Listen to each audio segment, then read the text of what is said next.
जे हमारा पीछे खड़ा हो खलो आ 10 गो जेंट्स के कहतन जे हमारा पीछे खड़ा हो खलो तो ना लेडीज को ना तैयार होता ना कोनो जेंट्स तैयार होता। सब लोग तैयार हो जाई। आज से हमनी के ये अभियान चलाएम सन आकि आज के बाद दारू शराब बंद होके, ठीक बा।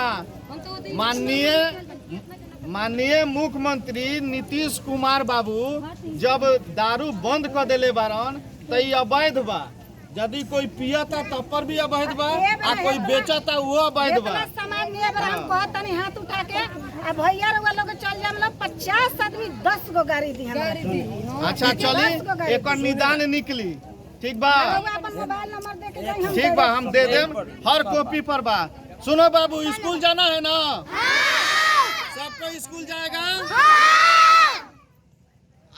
यहाँ पर जो भी व्यक्ति, सब तो आप लोग सुनिए लिए, सब तो सुन लिए ना।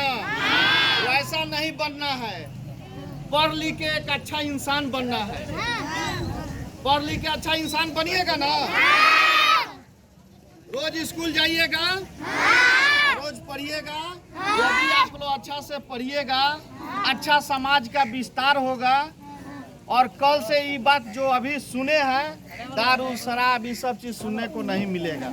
अब बच्चे सबके सामने आप लोग ये सब अभद्र भाषा का प्रयोग न करें। सिर्फ बच्चे के सामने शिक्षा का ही आप लोग बात करें।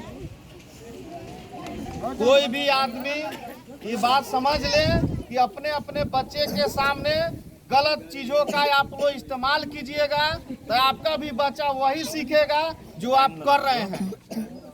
तो आज के बाद ऐसा चीज नहीं होना चाहिए। और आप लोग से रिक्वेस्ट है, बच्चे को रोज पढ़ाइए, खुद समाज आपका बदल जाएगा।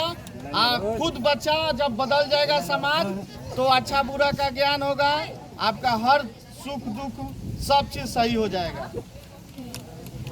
चलिए वार्ड साहब के हाथों बच्चे लोगों को कॉपी कलम वितरण कराइए।